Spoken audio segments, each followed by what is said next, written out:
Par 14 fois, on a essayé de le renvoyer. Ne me dites pas qu'à un moment donné, Alger a envie de... C'était déjà sous Darmanin. Non mais déjà sous Darmanin. 14 fois, ça veut dire qu'on a changé de méthode L'individu de entre-temps. Mulhouse, c'est un cas effectivement précis, gravissime.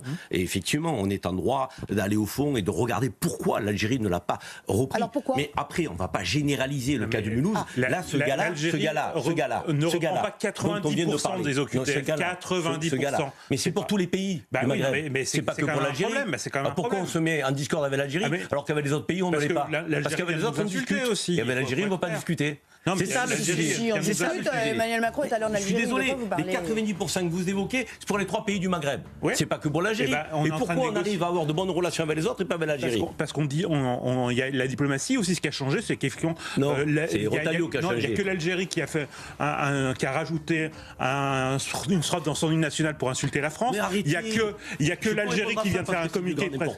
Il y a un communiqué de presse, un communiqué de presse qui vient de paraître du président Tebboune, qui est quand même extrêmement insultant. Et puis on a quand même aussi... Vous parlez, mais tout ce que vous dites est sans fondement. Si vous me laissez vous répondre, je vais complètement déconstruire votre logiciel. Mais est-ce que l'hymne national, il a été écrit en 56. Oui. On était en pleine guerre. Oui. Vous voulez quoi? Qu'en pleine guerre, il y a un hymne national qui soit fait de fraternité? On l'a enlevé et on vient de le remettre. C'est pas innocent. Il n'a jamais été enlevé.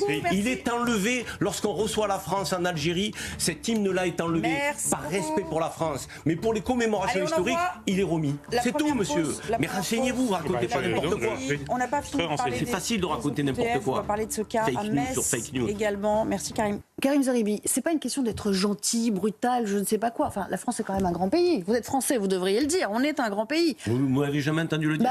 Ça dépend des sujets, en fait. Soit vous m'écoutez qu'une oreille. Non, mais si je vous écoute, mais ça dépend des sujets. Je m'interroge un peu parfois sur le sujet. Non, mais il faut que vous écoutiez des deux oreilles. La France a aussi des arguments à faire valoir. L'Algérie est tenue de prendre ses ressortissants. On ne va pas juste se mettre carpette pour dire s'il vous plaît, reprenez-les. D'abord, moi, je ne m'inscris pas du tout dans vos termes. Je trouve que vous êtes toujours dans une sémantique conflictuelle. Mais non, pas du tout. Toujours. En permanence. Carpette, quand même.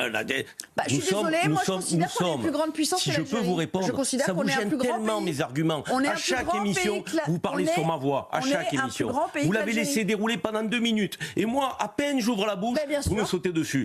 Si vous ne voulez pas entendre mes arguments, si ça vous dérange, Nelly, ne m'invitez pas. C'est mieux, franchement. Je veux dire, honnêtement. Moi, je vous dis qu'on a 2 grands pays face à face. 2 grands pays face à face. Je vous ai posé une question à la base. Je peux vous répondre. Merci. 2 grands pays face à face, la France et l'Algérie, qui doivent se parler avec respect, qui doivent se parler par des voies diplomatiques. On ne doit pas utiliser le thème France-Algérie tel un thème de politique intérieure. Moi, je dis, et je l'affirme haut et fort, que Bruno Retailleau, aujourd'hui, il en fait un enjeu de politique.